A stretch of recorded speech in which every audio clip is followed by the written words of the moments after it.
Olá, boa tarde. Veja hoje no Almanac, Maranhão ocupa o 3º lugar no ranking nacional de violência contra a mulher. Aumenta a insatisfação contra operadoras de plano de saúde.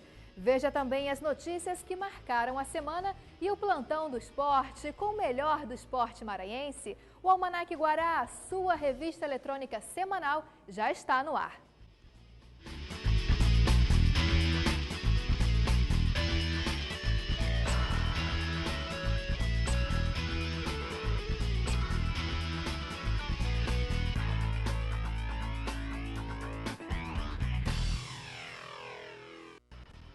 Boa tarde. O Almanac Guará de hoje começa com uma pergunta. Você conhece alguma mulher que já sofreu algum tipo de violência? Seja ela psicológica, física ou sexual? Bom, acho que essa não é uma pergunta difícil de se responder, pois segundo uma pesquisa nacional, a agressão contra a mulher é vista como um dos crimes mais recorrentes no Brasil. O Maranhão, por exemplo, ocupa o 3º lugar no ranking nacional de violência contra a mulher. Nesta semana, o assassinato a tiros de uma jovem grávida de 5 meses chocou a população e entrou para a lista de crimes brutais no estado. A cena chocou a todos esta semana. A mulher no chão é Leidiane Barbosa Melo, que estava grávida de 5 meses e foi assassinada a tiros. A jovem estava com a filha de 2 anos nos braços quando foi morta. Por sorte, a criança não foi atingida. A polícia ainda investiga o caso. O assassinato cruel entrou para a extensa lista de violência contra a mulher. Segundo dados da delegacia, em São Luís, já foram registrados este ano mais de 3.200 boletins de ocorrência com denúncias de violência contra a mulher. Número que supera o de registros envolvendo abusos contra crianças e adolescentes. Entre os crimes mais denunciados estão de ameaça, lesão corporal, violência sexual e injúria. Se ela, de repente, naquela situação, ela tem aquela vontade, porque ela tem essa liberdade de romper aquele relacionamento, muitos não aceitam aquela situação e se permitem a agredi-la, se permitem a persegui-la, a ameaçá-la de morte, a ofendê-la verbalmente. Esta mulher, que não quis ser identificada, foi uma vítima. Ela foi esfaqueada 3 vezes pelo ex-marido, no dia 12 de outubro de 2010, porque não queria reatar o casamento. Ela ficou em coma por 2 semanas e passou quase 1 mês hospitalizada. Hoje, ela continua se recuperando das sequelas. Quando eu cheguei, ele me surpreendeu no quintal de casa. Aí perguntou se eu ia voltar para ele, eu disse que não. Aí ele começou a me furar. Só que o meu filho saiu, no mesmo segundo a faca quebrou. Aí foi que ele saiu correndo e eles me levaram para o hospital. Aí eu me dei conta no outro dia que eu estava lá no socorrão.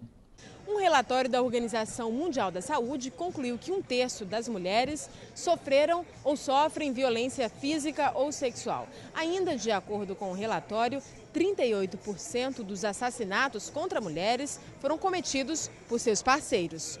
A Lei Maria da Penha, que ampara mulheres agredidas e pune agressores, completou 7 anos neste mês. Como forma de reforçar a eficácia desta lei, surgiu o Disque Denúncia Nacional de Violência contra a Mulher, o Disque 180. O órgão funciona 24 horas por dia, de segunda a domingo, inclusive feriados. A ligação é gratuita e o atendimento é de âmbito nacional. Durante esta semana foi feita uma qualificação para quem recebe as denúncias nas ouvidorias. De um lado eu tenho, porque eu tenho filho para me criar, né? Praticamente não tem pai, eu que sou a mãe e o pai dele, medo dele eu não tenho. Agora do meu filho eu tenho medo. Assim, de não tentar fazer alguma coisa com meu filho, então até mesmo eu chegar a morrer e meu filho ficar sozinho. Além da Delegacia da Mulher, as mulheres que sofrem violência podem procurar ajuda nas defensorias públicas e juizados de violência doméstica e familiar contra a mulher, nos conselhos estaduais dos direitos das mulheres e nos centros de referência de atendimento às mulheres. Só quero que ele pague pelo que ele fez. Quero que mate ele, não. Eu já mostro pra ninguém, não, mas que a justiça seja feita para ele. Olha, a violência contra a mulher não escolhe cor, idade, classe social. Infelizmente, está em toda parte. Então, só para reforçar, o Disque Denúncia Nacional de Violência contra a Mulher é o número 180-180. Não fique calada, gente, denuncie e ajude a mudar essa história. E no sábado passado, a nossa matéria especial foi sobre a morte de uma empresária por suspeita de aplicação irregular de silicone industrial em uma clínica de estética na cidade. Sem permissão da vigilância sanitária, os falsos médicos usavam até cola do tipo Super Bonder para fechar as intervenções cirúrgicas. Essa semana foram divulgadas novas imagens de procedimentos estéticos realizados nessa clínica e novas denúncias também foram feitas. Mais uma vítima do falso esteticista prestou depoimento no 14º Distrito Policial do Bequimão. A mulher, que não quis ser identificada, contou como conheceu a clínica Carpe Diem e os proprietários Dione Silva Gonçalves, de 26 anos, e Marcos Luanderson Souza Martins, de 21 anos. Através de um jornal no Classificado, muito bem explicado, e faria bastante serviços quais eu conhecia bastante. E me agradei e resolvi conhecer. Marquei uma sessão. A primeira, eu fiz uma limpeza de pele, a segunda e a terceira e a quarta só foram drenagem linfática, dizendo que uma lipo sem corte que diminuiria até 3 centímetros por cada sessão. As fotos mostram como a região das nádegas da vítima ficaram após as 2 aplicações. Dione chegou a receitar o medicamento a ela. Procurei ele, disse que era normal, só que era para me tomar só as injeções, né, que desmanchava. Tomei uma de Prospan. Segundo a polícia, outras vítimas vieram à delegacia para prestar depoimentos, mas por vergonha preferiram não formalizar as denúncias. Ainda segundo informações da polícia, outras vítimas estão em estado grave em hospitais fora do Maranhão. Desde o início estamos dizendo, a gente não sabe a extensão do número de pessoas atingidas. Temos a convicção de que é muita gente, mas elas estão comparecendo gradualmente. Nós alertamos sempre a importância de que as pessoas compareçam, tanto para colaborar com a investigação criminal, quanto para cuidar da própria saúde. O caso mais grave aconteceu com a empresária Gleiciane Ramos Fernandes, de 29 anos, que morreu no mês de fevereiro deste ano, após passar 6 meses sendo atendida pelos donos da clínica. Outra cliente foi a modelo Michele Daiane Barbosa, de 28 anos, que está internada no Hospital Geral Universitário em Cuiabá, no Mato Grosso, em estado grave. E após o PROCON e o Ministério Público notificarem 3 planos de saúde em São Luís pela falta de médicos e hospitais credenciados, aumenta a desconfiança dos clientes em optar por uma operadora em São Luís. E mesmo com a falta de profissionais, ainda existe operadora, plano de saúde, oferecendo serviços. São mais de 5.000 reclamações na Promotoria de Defesa do Consumidor sobre as condições de atendimento da Unimed. Esta semana, clientes do plano realizaram um protesto em frente ao prédio por conta dos problemas de falta de especialistas, atrasos nas consultas, descredenciamentos de clínicas, médicos e hospitais na rede, além de atrasos do ressarcimento de consultas particulares pagas pelos clientes. Sem câmeras, eu entrei na sede da Unimed e simulei a contratação do plano. A atendente me informou prazos, coberturas, preços e carências, como se o plano estivesse funcionando normalmente. A conversa foi toda gravada. A enfermaria está R$ 168,01 e o apartamento R$ 218,39. Aí temos a estadual também, que está, a enfermaria está R$ 128,76 e o apartamento R$ 167,38. Aí tem as carências. 24 horas urgência e emergência, 15 dias consultas médicas, 30 dias exames de rotina. Mas isso aqui é sério mesmo? 24 horas depois a gente tem atendimento de urgência e emergência. Ontem rolou um protesto aqui na frente, não foi? Isso, com relação à rede credenciada, mas o hospital da União já está saindo. Qual é o hospital? O Novo Censo, localizado onde era o antigo Aliança. Neste folheto da empresa estão detalhadas as supostas facilidades para a contratação. A conta é muito alta, realmente é inviável a sustentação do plano. Então, existe a previsão para a liquidação extrajudicial e a absorção dessa carteira por outro plano de saúde, que tenha condições. Segundo a promotora de defesa do consumidor, o plano possui uma dívida de mais de 30 milhões de reais. Ano passado, nós temos um relatório da própria Agência Nacional de Saúde dizendo que a Unimed ela tinha um passivo, um déficit de 12 milhões e 900. Então, quer dizer, já dava para perceber que ela não tinha condição econômica e financeira de se manter e que esse baque que hoje está se vendo dizendo, era uma coisa que era só remediável. Você fica agora com a primeira imagem da semana. Clientes do plano Unimed fizeram uma manifestação em frente ao prédio da empresa, localizado na Avenida Getúlio Vargas, no bairro Monte Castelo. Os usuários reclamaram da falta de médicos e hospitais credenciados pelo plano na cidade. E o Almanac Guará segue para o intervalo e voltamos no próximo bloco com um giro pelos fatos que marcaram a semana.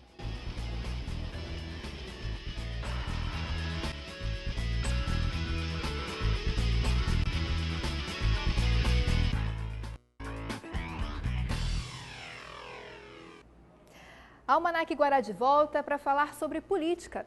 Essa semana foi marcada pelas reuniões partidárias, já visando as eleições de 2014. No Diretório Estadual do Partido dos Trabalhadores, o PT, ao todo foram registradas 6 candidaturas à presidência do partido.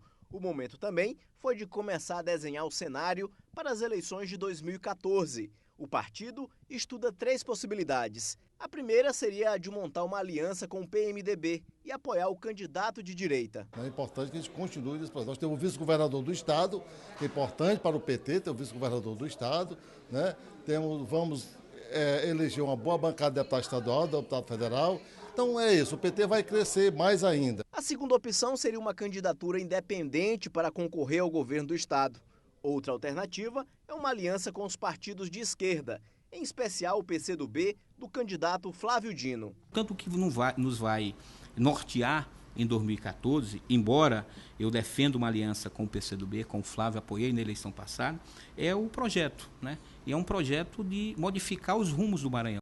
A escolha para os novos dirigentes do PT em todo o território nacional ocorre no dia 10 de novembro. No Partido Popular Socialista, PPS, a direção nacional pretende lançar uma candidatura própria para o governo do Estado. Uma pesquisa realizada pela Escutec no mês de julho apontou que Elisiane Gama é forte candidata às eleições de 2014 ao governo. A pré-candidata espera contar com o apoio de Marina Silva para fortalecer a candidatura. Marina Silva, para mim, é a grande referência que o Brasil tem hoje. É a minha defesa pessoal que o partido apoia a Marina Silva como candidata à presidência da República para mim. Então eu vou lutar para que o PPS possa estar participando do palanque eleitoral da Marina e que nós realmente venhamos fazê-la dela a próxima presidente desse país. Na Câmara, depois de quase 4 meses, os membros da CPI do Bom Peixe apresentaram o resultado final das investigações sobre irregularidades e vícios no programa Bom Peixe. O relatório será encaminhado ao Ministério Público. Espero que o Ministério Público, com toda a sua competência, possa aprofundar ainda mais as investigações para que possa abrir um inquérito e resultar, não é, nos questionamentos que a sociedade ludovicense fez. E vamos fazer agora um giro pelos fatos que marcaram a semana. Policiais da Superintendência de Investigações Criminais prenderam 10 homens que praticavam roubos de cargas pelo interior do estado. Os envolvidos devem responder por latrocínio, roubo seguido de morte. Policiais do estado e órgãos de defesa dos direitos humanos acompanharam a notificação dos invasores do residencial Nova Terra. No local, são aproximadamente 5.000 casas e quase todas estão ocupadas de forma irregular. Os ocupantes vão ter que cumprir o prazo para desocuparem o local. O médico Iglesio Moisés, diretor do Socorrão 1, foi exonerado esta semana. Em entrevista coletiva, Iglesio afirmou que o motivo da exoneração foi devido a desentendimentos com a gestão municipal. O médico Érico Cantanhede é o novo diretor do Hospital de Djalma Marques, o Socorrão 1. A polícia prendeu Querci John Paiva, acusado de participar de uma quadrilha de tráfico de drogas e suspeito de executar pelo menos 10 pessoas na cidade.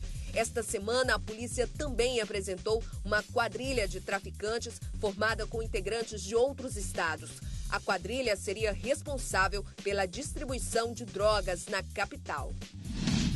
A Polícia Militar continua as buscas aos 2 criminosos que estavam em uma moto e assaltaram 2 homens que tinham sacado R$10.000 para fazer o pagamento de funcionários de uma empresa de Santa Inês. O crime, conhecido como saidinha bancária, aconteceu na Avenida dos Holandeses e terminou com uma das vítimas atingida por 2 tiros. Olha, o manuseio correto da carne bovina deve começar pelos profissionais que trabalham no abate de animais. Para evitar contaminação e levar ao consumidor um alimento seguro, esses profissionais estão recebendo treinamento sobre boas práticas sanitárias nos matadouros de São Luís. Antes de pegar no pesado, os trabalhadores deste matadouro passaram 30 minutos em sala de aula, aprendendo como manusear com mais cuidado os 100 animais que são abatidos todos os dias. O objetivo é que os trabalhadores reconheçam a importância da higiene para que a carne não saia contaminada do matadouro. Bem, durante o treinamento a gente repassa informações básicas, né? De higiene pessoal, de higiene dos equipamentos que eles utilizam durante o trabalho, dos perigos, né, de contaminação dos alimentos e principalmente a gente conscientiza eles da importância que eles têm no processo de produção de alimentos, né? 200 pessoas trabalham diariamente em São Luís no abate de 600 animais nos 3 matadouros públicos da cidade. A ideia é que esses profissionais passem por treinamento a cada 2 meses. A programação, bem da verdade, vai durar os 4 anos, certo? Vai até 2016. Essas palestras elas vão ser constantes em todos os órgãos que são vinculados à Semapa, feiras, mercados, agroindústrias. A gente vai levar essa educação sanitária a todos esses setores. A história de um dos representantes mais importantes da literatura brasileira, o maranhense Aloysio Azevedo, está registrada no livro Aloysio Azevedo, Vida e Obra.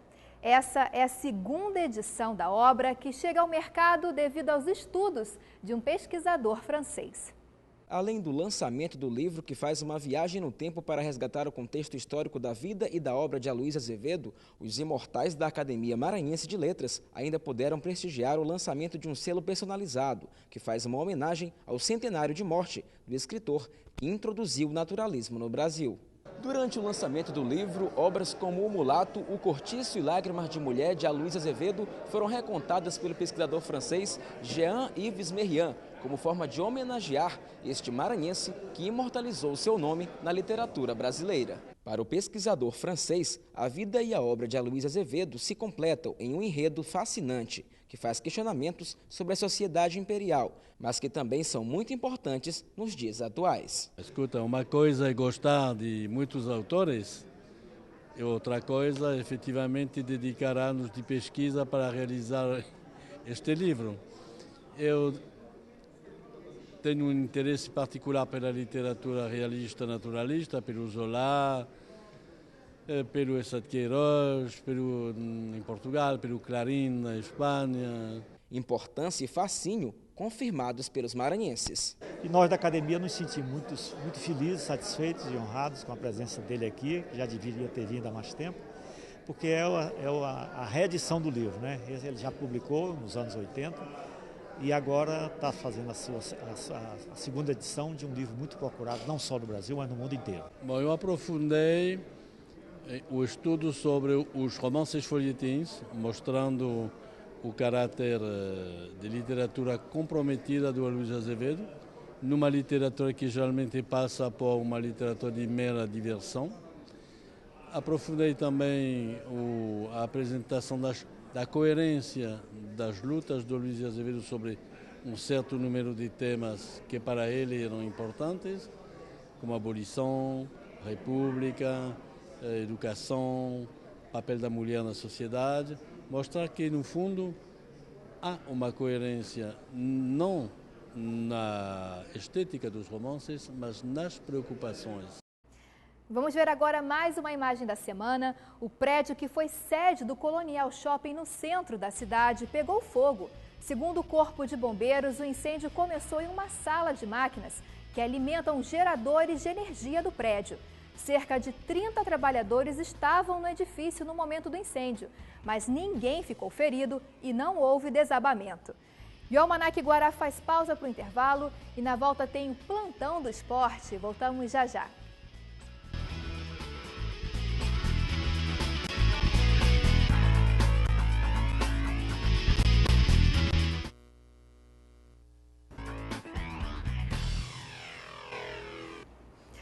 O Almanac Guará abre espaço para falar sobre esporte e a gente começa falando sobre a boa fase do Sampaio na Série C do Brasileirão. E amanhã o Tubarão enfrenta o Brasiliense na casa dos adversários.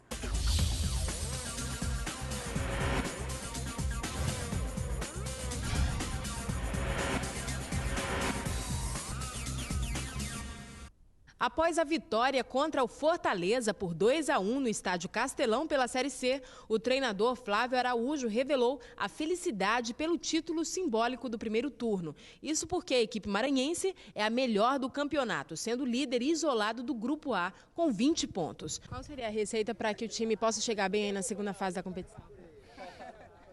Trabalhar com muito empenho e continuar com a mesma humildade, né? Tem que ter a consciência de que os 4 finalistas vão sair agora desse segundo turno, né? Não apenas o técnico, mas os jogadores também estão satisfeitos com o resultado do tricolor. Em primeiro lugar, é sempre bom. O próximo jogo a gente sabe que é difícil contra o Brasiliense, jogando em casa.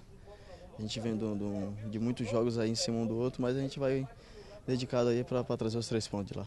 Além de ter mais pontos que todas as 22 equipes do Brasileiro Série C, o Sampaio tem o melhor ataque. Em 10 jogos, marcou 21 gols, com média de 2,1 gols por partida. A equipe levou 7 gols em 10 jogos, sendo uma média de 0,7 gol por jogo, ou seja, menos de um gol cada vez que a equipe entrou em campo.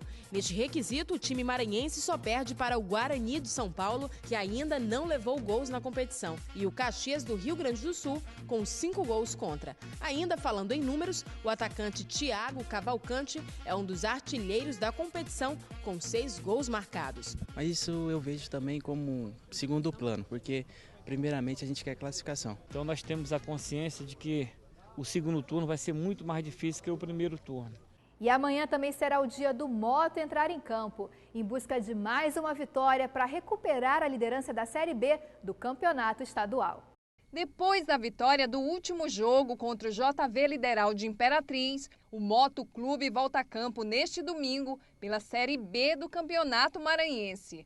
Um jogo difícil, pois o Papão joga fora de casa contra o Itapecuruense no estádio Rodolfão e tenta recuperar a liderança do campeonato. Sabemos que vai ser um jogo muito difícil, né? As informações que nós temos que as condições do gramado não são as melhores, então a gente vai ter que trabalhar muito bola parada, muita bola aérea, né? E por falar em Kleber Pereira, o atacante que ainda é a esperança da torcida, falou sobre a dificuldade de jogar fora de casa e garantiu que o Moto está no páreo e a equipe está confiante. Então tem que procurar defender bastante ali para que numa bola parada a gente possa decidir o jogo. Se Deus quiser voltar a São Luís já com os 3 pontos, que deixa a gente numa situação boa dentro da competição. E se você ainda não tem programação esportiva para hoje, fica a dica porque a partir das 2 da tarde os motores começam a acelerar forte para mais uma etapa do Estadual de Kart. A competição é no Kartódromo João Salem. E essa edição do Almanac Guará fica por aqui. E hoje é sábado, dia de relaxar, renovar as energias. Então tenha um ótimo final de semana e até a próxima. Tchau, tchau.